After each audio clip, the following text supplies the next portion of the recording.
नमस्कार, आप देख रहे हैं दूरदर्शन किसान। खेती और किसानी से जुड़ी नवीनतम जानकारियों के साथ इस खास कार्यक्रम में आप सभी का स्वागत है। मैं हूं ज्योत्सना टंडन। आइए बताते हैं क्या है नया आज के कार्यक्रम में। सरसों की फसल को ओरो बेंच परजीवी खरपतवार से बचाने के लिए तकनीकी प्रबंधन विकल्पों पर कार्यशाला का आयोजन। देश भर में कोविड-19 टीकाकरण कार्यक्रम सफलतापूर्वक आयोजित किया गया। खरीफ विपणन सीजन 2020-21 के दौरान न्यूनतम समर्थन मूल्य का क्रियान्वयन। आइए देखते हैं अब समाचार विस्तार से। प्रधानमंत्री श्री नरेंद्र मोदी जी के नेतृत्व में हम स्वस्थ भारत सशक्त भारत की दिशा में अग्रसर हैं और ये बजट उसी दिशा में मार्ग प्रशस्त करने वाला है। तो फिशरी सेक्टर में पिछले 5 सालों में जो एवरेज एनुअल ग्रोथ रेट है वो डबल डिजिट में पहुंच चुकी है और डबल हो गई है उससे पिछले 5 सालों के पहले। तो जो 2009 से और 2014 में जो ग्रोथ थी वो 5.27% थी करीब एनुअल, जो पिछले 5 सालों में 2014-15 से 10% से ज़्यादा की रेट से इस सेक्टर में ग्रोथ हो रही है एनुअली।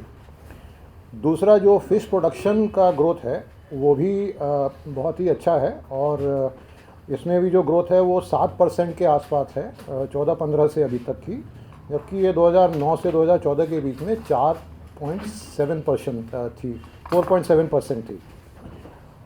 फ़िश प्रोडक्शन भी रिकॉर्ड रहा है हम लोग का 85 लाख टन्स पिछले 20 सालों में जो हुआ है ग्रोथ, जो फ़िश प्रोडक्शन हुआ है उसमें से आधे से ज़्यादा, जिसका मतलब 46 लाख टन है, वो पिछले 6 सालों में हुआ है। तो इस सरकार में जिस तरह की ग्रोथ हो रही है और जिस तरह के पुश दिए गए हैं सेक्टर में, अलग एक मिनिस्ट्री बनाई गई 2019 में और उसके बाद में जो काम यहाँ पे हुए हैं उसमें एक 2-3 चीज़ें बड़ी मेजर ट्रांसफॉर्मेशनल इस सेक्टर में हुई हैं। एक तो इनलैंड एक्वाकल्चर की जो ग्रोथ है वो पहले नहीं थी, वो इस समय में कुछ समय में हुई है।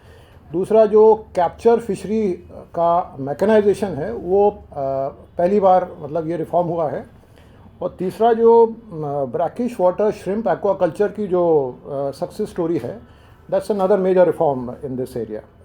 तो जैसे आप लोगों को जानकारी है कि प्रधानमंत्री मत्स्य संपदा योजना का अनाउंसमेंट किया था प्रधानमंत्री जी ने, और इसमें हम लोग 27,000 करोड़ से ज़्यादा का इन्वेस्टमेंट्स लेवरेज करने का प्लान है अगले 5 सालों में।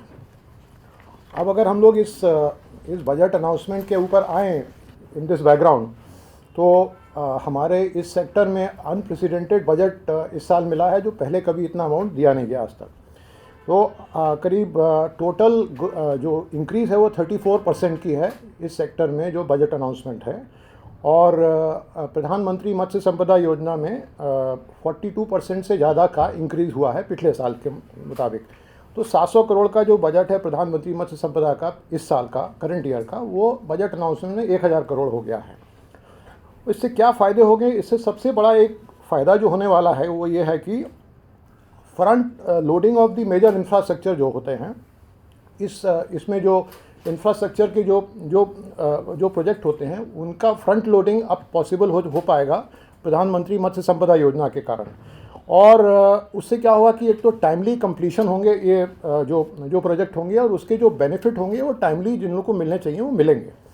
और इसमें कई सारी चीज़ें जो हैं जो इस प्रधानमंत्री मत्स्य संपदा योजना में जिसका फोकस होगा अगले साल में, उसमें है सबसे पहला है क्वालिटी सीड एंड फीड की अवेलेबिलिटी, दूसरा है टेक्नोलॉजी इन्फ्यूजन और annual livelihood support to the fishery sector and to the fishermen and fishers, insurance for the fishermen and fishing vessel, integrated aqua park, ornamental fisheries and recreational fisheries, marine cage culture, fish farmer producer organization, construction and modernization of fishing harbors, cold chain, market and traceability and startup and innovation।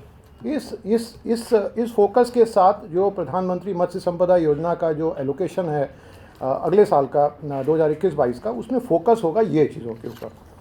अब इसके अलावा जो specific announcement कुछ जो finance minister ने दिए थे budget में, जो आप लोगों को जानकारी है, उसमें सबसे पहला था कि जो 5 मेजर फिशिंग हार्बर हैं, कोची, चेन्नई, विशाखापट्टनम, पारादीप एंड पेटला घाट, इसको मेजर इकोनॉमिक एक्टिविटी का हब की तरह में इसका अपग्रेड किया जाएगा। उसका इंफ्रास्ट्रक्चर वगैरह की जो रिक्वायरमेंट है उसको मीट अप करके वर्ल्ड क्लास इंफ्रास्ट्रक्चर क्रिएट किया जाएगा। और इसमें क्या होगा कि वहाँ seamless and quality cold chain का जो इंफ्रास्ट्रक्चर है उसके ऊपर में काम होगा, और हाइजीनिक हैंडलिंग और पोस्ट हार्वेस्ट लॉसेस को कैसे रिड्यूस करना है उन सब चीज़ों के ऊपर काम होगा।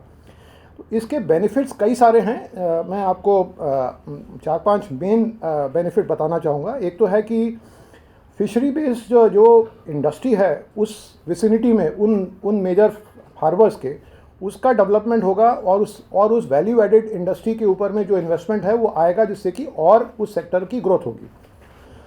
जो फिश फार्मर्स फिश पकड़ते हैं उनको बेटर प्राइस मिलेगा, हायर रियलाइजेशन ऑफ प्राइजेस होगा, क्योंकि हाइजीनिक हैंडलिंग होगी, कोल्ड चेन की फैसिलिटी होगी, वो सब मिला के।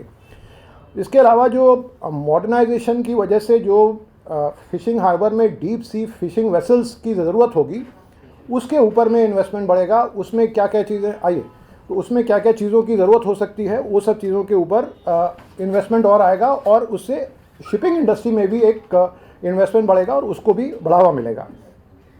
फिशिंग हार्बर्स को हम लोग चाहते हैं कि सेल्फ सस्टेनिंग एंटिटीज़ की तरह इसको आगे बढ़ाएं, तो ये आत्मनिर्भर भारत की ओर भी एक कदम है। मेजर फिशिंग हार्बर्स को जो मॉडर्नाइजेशन जो अनाउंसमेंट हुआ है, इसके अलावा एक्सपोर्ट पोटेंशियल में 10 से 15% की बढ़ोतरी होगी। Post harvest losses will be minimise from 20% to 10%, and domestic fish consumption उन मेजर फिश हार्बर्स के आसपास के जो शहर हैं उसमें डोमेस्टिक फ़िश कंजम्पशन भी बढ़ेगा, और उससे हमारा जो एवरेज फ़िश कंजम्पशन है पर कैपिटा वो भी बढ़ेगा। और इससे एक और बहुत ही इम्पॉर्टेंट जो कंट्रीब्यूशन है, जो कि इस सरकार का हमेशा फोकस रहा है, जॉब क्रिएशन। तो ये 40 से 50 हज़ार करीब इससे डायरेक्ट और इनडायरेक्ट एम्प्लॉयमेंट भी जनरेट होगा। And so major basically investment opportunity को जो पुश मिलेगा वो है कोल्ड चेन का, प्रोसेसिंग इंफ्रास्ट्रक्चर का, मैरीकल्चर सी केज फार्मिंग का, सीवीड फार्मिंग का, मॉडर्न मार्केट का, वैल्यू एडिशन यूनिट्स का, डिस्ट्रीब्यूशन चेन्स का, और अपॉर्चुनिटीज़ इन सब्सिडरी इंडस्ट्री। इन सब के ऊपर में बहुत और नई अपॉर्चुनिटी खड़ी होंगी इस मेजर फिशिंग हार्बर्स जो हैं 5, उनके जो अपग्रेडेशन के काम से। दूसरा जो अनाउंसमेंट था वो जो इनलैंड फिशिंग हार्बर्स का जो था, वो ये पहली बार हिस्टोरिक अनाउंसमेंट है कि हम लोगों ने आज तक कभी इनलैंड फिशिंग हार्बर्स सरकार ने कभी डेवलप नहीं किए हैं। तो ये पहली बार हो रहा होगा कि फिशिंग हार्बर्स इनलैंड फिशरी के एरिया में डेवलप होंगे। हमारे यहाँ जैसे कि आप लोगों को जानकारी है कि करीब 1.93 लाख किलोमीटर की रिवर्स कैनाल्स हैं, और उसमें जो ट्रेडिशनल इनलैंड फिशरीज़ है उसमें आपका जो काम होता है गंगा और ब्रह्मपुत्रा बेसिन में, उसके ऊपर में जो वहाँ जो फार्मर काम करते हैं, इस इंफ्रास्ट्रक्चर डेवलपमेंट से क्या होगा कि उनकी लाइवलीहुड की अपॉर्चुनिटीज़ बढ़ेंगी, नए लाइवलीहुड के क्रिएशंस होंगे। और जो हमारे प्रधानमंत्री जी का सपना है कि नमामि गंगे से अर्थ गंगा, नमामि गंगा से अर्थ गंगा का जो सपना है वो साकार इसके द्वारा होगा। इसके अलावा जो अगला जो अनाउंसमेंट है वो है multipurpose seaweed park to be set up in Tamil Nadu.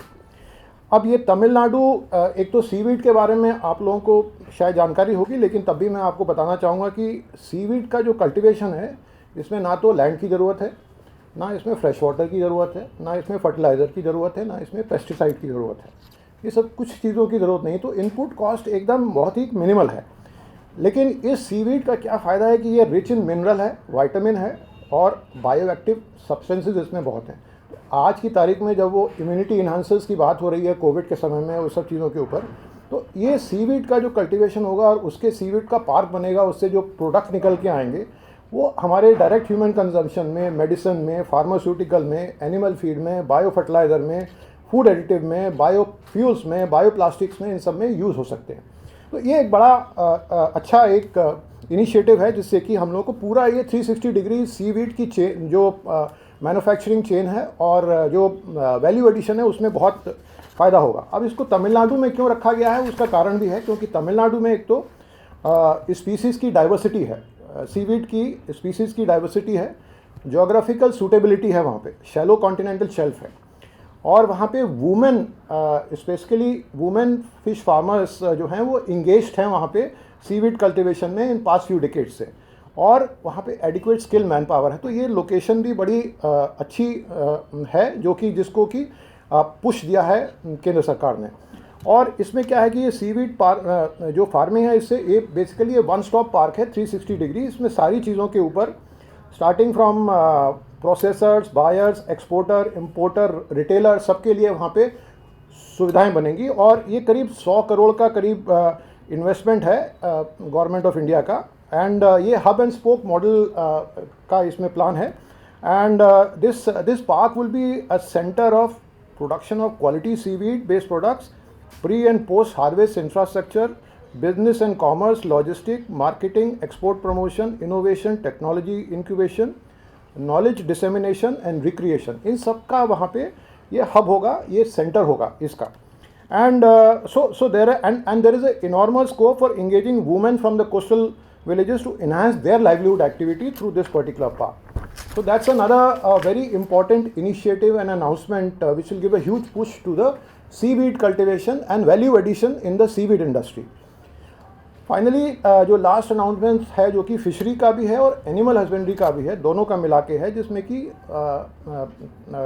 जो फाइनेंस मिनिस्टर ने अनाउंस किया था कि एग्रीकल्चर क्रेडिट का टारगेट जो है वो 16.5 लाख करोड़ का उन्होंने अनाउंस किया था, जिससे कि क्रेडिट फ्लो की अवेलेबिलिटी बढ़ेगी एग्रीकल्चर में भी, और अलाइड एक्टिविटी जैसे कि एनिमल हस्बेंड्री है, डेयरी है, फिशरी है, हर एरिया में जो क्रेडिट का टारगेट रखा गया है उससे बेनिफिट्स मिलेंगे। अभी तक क्या है कि ये किसान क्रेडिट कार्ड जो फैसिलिटी थी ये खाली क्रॉप फार्मर के लिए अवेलेबल थी। 2018-19 में इस सरकार ने अनाउंसमेंट किया कि ये फैसिलिटी को एलाइड एक्टिविटीज़ में एक्सटेंड किया गया आरबीआई के इंस्ट्रक्शन के द्वारा। इसके अलावा हम लोगों ने क्रेडिट अवेलेबिलिटी के लिए जैसे डेयरी इंडस्ट्री में डेयरी इंफ्रास्ट्रक्चर डेवलपमेंट फंड है, या animal husbandry infrastructure development fund है, या फिशरी सेक्टर में फिशरी इंफ्रास्ट्रक्चर डेवलपमेंट फंड है, ये सब भी क्रेडिट अवेलेबिलिटी के लिए ही हैं, जो कि फ़िश फार्मर्स को और स्टेक होल्डर जो इस इंडस्ट्री में उसके लिए हैं। दूसरा, हम लोगों ने जो प्रधानमंत्री मत्स्य संपदा योजना का जो अनाउंसमेंट ऑनरेबल प्राइम मिनिस्टर ने किया था, उसमें भी 20,000 करोड़ के ऊपर का जो इन्वेस्टमेंट अगले 5 सालों का अनाउंस हुआ है, वो भी एक तरह से क्रेडिट अवेलेबिलिटी को, बेटर क्रेडिट अवेलेबिलिटी को इंश्योर करना है फार्मर्स के लिए। इसके अलावा जो हमारे जो फ़िश फार्मर्स हैं और स्मॉल एंड मार्जिनल फार्मर्स हैं, उनको बेसिकली जो वर्किंग कैपिटल की रिक्वायरमेंट होती है वो किसान क्रेडिट कार्ड के द्वारा अवेलेबल हो सकती है। तो ये एग्रीकल्चर का जो क्रेडिट टारगेट है उसमें भी उनको मदद मिलेगी। इसके अलावा मैं छोटा सा एक कंपोनेंट जो एनिमल हस्बेंड्री के बारे में आपको और बताना चाहूँगा कि मेजर थ्रस्ट हमारा एनिमल हस्बेंड्री और डेयरी सेक्टर में कहाँ पे है और कहाँ पे इसका बजट में क्या अनाउंसमेंट्स हैं। जो animal husbandry and dairy sector का, जैसे कि आपको मालूम है कि इसकी एनुअल ग्रोथ जो है वो 8% से ऊपर की है, और इसका जो कंट्रीब्यूशन है इकोनॉमी में वो मैसिव है, और इसमें 50% से ज़्यादा एग्रीकल्चर का जो कंट्रीब्यूशन है उसका 50% से ज़्यादा contribution animal husbandry and dairy sector का है। तो इसमें अब अगले बजट में हमारे जो अगले साल का बजट है उसमें जो 3 मेजर पुश हैं इस सेक्टर में, एक तो इंफ्रास्ट्रक्चर डेवलपमेंट के ऊपर में मेजर थ्रस्ट दिया गया है, and there is a huge hike in the budget of animal husbandry infrastructure development fund and dairy infrastructure development fund, जो कि 87 करोड़ था इस साल में हमारे रिवाइज एस्टिमेट के मुताबिक, उसको बढ़ा के दोगुने से ज़्यादा कर दिया गया है 183 करोड़ का। तो ये इंटरेस्ट सबवेंशन की स्कीम है जिसमें हम लोग इंफ्रास्ट्रक्चर सेट करने के लिए प्राइवेट इंडिविजुअल या प्राइवेट एंटरप्रेन्योर्स को या कोऑपरेटिव सेक्टर को लोन में इंटरेस्ट सबवेंशन देते हैं। 3% देते हैं animal husbandry infrastructure development fund में और 2.5% देते हैं डेयरी इंफ्रास्ट्रक्चर डेवलपमेंट फंड में। तो इसमें ये इंफ्रास्ट्रक्चर डेवलपमेंट में जो पुश है और उसके लिए जो इंटरेस्ट सबवेंशन का जो पैसा है वो दुगने से ज़्यादा कर दिया गया है from current year to the next year. दूसरा बड़ा पुश है वो ब्रीड डेवलपमेंट के काम में है, जिसमें कि जो बजट है हमारा राष्ट्रीय गोकुल मिशन, जहाँ पे इंडिजिनस ब्रीड की डेवलपमेंट के ऊपर में इस सरकार ने पुश दिया है 2014 से, जो कि पहले कभी नहीं था। जो 2014 से जो इंडिजिनस ब्रीड की डेवलपमेंट के ऊपर जो पुश है, उसका बजट करंट ईयर के मुताबिक अगले साल के लिए जो फाइनेंस मिनिस्टर ने अनाउंस जो किया है उसमें 25% की बढ़ोतरी है। तो वो 400 करोड़ का जो बजट था इस साल में, वो 502 करोड़ कर दिया गया है अगले साल के लिए। इसमें क्या है कि इस प्रोग्राम के द्वारा हम डोर स्टेप पे फार्मर को ब्रीड इम्प्रूवमेंट के लिए सर्विसेज प्रोवाइड करते हैं। इसमें एक nationwide artificial insemination programme है जिसमें कि हम फ्री सर्विस आर्टिफिशियल इंसेमिनेशन की फार्मर को प्रोवाइड करते हैं। फेज़ 1 इसका था जो कि प्रधानमंत्री जी ने लॉन्च किया था 2019 में, और फेज़ 2 जो है वो अगस्त से हमारा चालू है, जिसमें कि हम 500 गांव हर ज़िले में, 602 गाँव डिस्ट्रिक्ट हैं जिसमें इस प्रोग्राम को कवर कर रहे हैं, जिसमें कि 500 गांव हर ज़िले में और 50,000 पॉपुलेशन, ब्रीडेबल पॉपुलेशन को हम लोग कवर कर रहे हैं हर ज़िले में, 50,000। तो ये इस प्रोग्राम के ऊपर में ये बिग पुश है 25% इंक्रीज में। उसके अलावा जो टेक्नोलॉजी इन्फ्यूज़न हो रहे हैं, जैसे कि टेस्ट ट्यूब बेबी की टेक्नोलॉजी है जिसको कि IVF टेक्नोलॉजी बोलते हैं, या सेक्स सॉर्टेड सीमेंट की फैसिलिटी है जिसमें खाली फीमेल काफ पैदा होते हैं। इस तरह के जो प्रोग्राम्स हैं, इन प्रोग्राम्स को भी इसी प्रोग्राम के द्वारा, इस राष्ट्रीय गोकुल मिशन के द्वारा इम्प्लीमेंट किया जाता है। तो इसमें ये जो 25% की जो बढ़ोतरी हुई है उससे इन सब प्रोग्राम्स में और बढ़ावा मिलेगा, और door step delivery for the breed improvement will give a huge push. तीसरा जो इम्पोर्टेंट एस्पेक्ट है एनिमल हस्बेंड्री का, वो है डिजीज़ कंट्रोल का। जैसे कि आपको मालूम है कि अगर हमारे पशु अगर बीमार नहीं होंगे तो उसकी प्रोडक्टिविटी भी बढ़ेगी, और उससे जो किसान हैं, जो लाइव स्टॉक फार्मर हैं, उनकी आमदनी भी बढ़ेगी। तो इस डिजीज़ कंट्रोल के प्रोग्राम में प्रेजेंट जो बजट है live stock health and disease control का, उसमें 48% की वृद्धि हुई है, 48% इंक्रीज़ है। इसमें हम लोग कुछ स्कीमें अब चेंज कर रहे हैं जिससे कि आगे चल के हम उस स्कीम को इफेक्टिवली इम्प्लीमेंट कर सकें। वो हम लोग आपके सामने बहुत जल्दी लेके आएंगे, जिसमें कि हम लोग नए जो अनाउंसमेंट कर रहे हैं live stock health and disease control के प्रोग्राम में, वो वर्कआउट हो रहे हैं, वो आपके सामने हम लोग बहुत जल्दी लेके आएंगे। और दूसरा जो आपको मालूम है, जो कि प्रधानमंत्री जी ने अनाउंस किया था national animal disease control programme 2019 में FMD और ब्रुसलोसिस बीमारी के लिए, उसके बजट में भी 28% की बढ़ोतरी हुई है। अभी समय हो चला है एक छोटे से ब्रेक का, जल्द लौटेंगे वापस। आप देखते रहिए दूरदर्शन के साथ।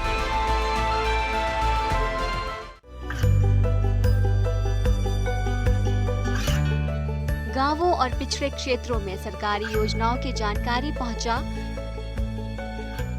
देश में कौशल और क्षमता विकास कर ग्रामीणों को सामाजिक बदलाव और विकास से जोड़ने की दूरदर्शन किसान की पहल चौपाल चर्चा देखें सोमवार से शुक्रवार सुबह 9 बजे।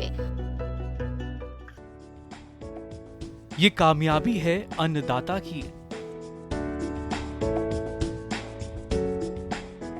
ये कहानी है खेत और खलिहानों की। कैसे करें अपने पशुओं की देखभाल,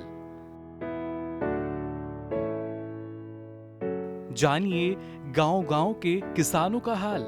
देखिए गांव किसान सोमवार से शुक्रवार दोपहर 12 बजे सिर्फ डीडी किसान पर। ब्रेक के बाद एक बार फिर आप सभी का स्वागत है। सरसों की फसल को ऑरो बेंच परजीवी खरपतवार से बचाने के लिए तकनीकी प्रबंधन विकल्पों पर एक कार्यशाला का आयोजन हरियाणा के गुरुग्राम स्थित कीटनाशक सूत्रीकरण प्रौद्योगिकी संस्थान और भारतीय कृषि अनुसंधान परिषद ICAR के सरसों अनुसंधान निदेशालय द्वारा संयुक्त रूप से भरतपुर जिले के ग्राम गुर्दा नंदी में पायलट प्रोजेक्ट के रूप में किया गया। आइए देखते हैं इसी पर आधारित हमारी रिपोर्ट। ICAR DRMR भरतपुर के निदेशक डॉक्टर PK राय ने बताया कि और बेंच सरसों की फसल में छिपे रहने वाली एक परजीवी खरपतवार होती है जो फसल की उपज को 50% तक हानि पहुंचाती है। इसे नियंत्रित करने के लिए अभी तक कोई तकनीक विकसित नहीं की जा सकी है। उन्होंने किसानों को सरसों में ओरो बेंच के प्रभाव और इससे संबंधित जैव भौतिक व्यवहार और उसके रसायन विज्ञान के बारे में जानकारी दी। IPFT गुरुग्राम के निदेशक डॉक्टर जितेंद्र कुमार ने कहा कि ओरो बेंच से निपटने के लिए इस्तेमाल किए गए नए किस्म के खरपतवार नाशक रसायन और खेतों में इसके परीक्षण के अच्छे नतीजे सामने आए हैं। भविष्य में ओरो बेंच के बेहतर प्रबंधन का रास्ता खुलेगा। उन्होंने ओरोबेंच से निपटने के लिए रसायन और उर्वरक मंत्रालय के संयुक्त सचिव काशीनाथ झा के सक्षम मार्गदर्शन में IPFT और भरतपुर के रेपसिड मस्टर्ड रिसर्च निदेशालय द्वारा संयुक्त रूप से किए गए प्रयास की सराहना की। इस अवसर पर ओरोबेंच प्रबंधन पर एक तकनीकी बुलेटिन और एक पुस्तिका भी जारी की गई। कार्यशाला के दौरान किसानों ने ओरोबेंच की वजह से उनकी सरसों की फसल को होने वाले नुकसान के बारे में वैज्ञानिक को बताया। सरसों एक नकदी फसल है, इसको किसी तरह का नुकसान होने से किसानों के लिए ये बहुत भारी पड़ सकता है। किसानों ने वैज्ञानिकों से इस समस्या से निपटने के लिए कोई तत्काल उपाय किए जाने पर भी विस्तार से चर्चा की। समय हो चला है एक और छोटे से ब्रेक का। जल्द लौटते हैं वापस। ब्रेक के बाद देंगे कुछ और विशेष जानकारियां। आप देखते रहिए दूरदर्शन के साथ।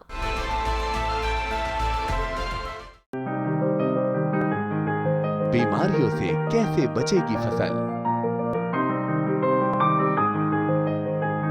मवेशियों की मुश्किलों का क्या है हल? कहां से लाएं बीज, कितनी लगेगी खाद? किसानों के हर फोन का विशेषज्ञ देंगे जवाब।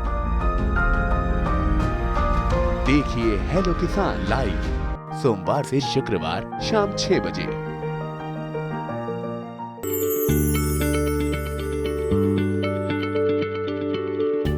क्या आप किसी बीमारी से परेशान हैं? चाहते हैं डॉक्टर की सलाह? तो हम हैं आपके साथ।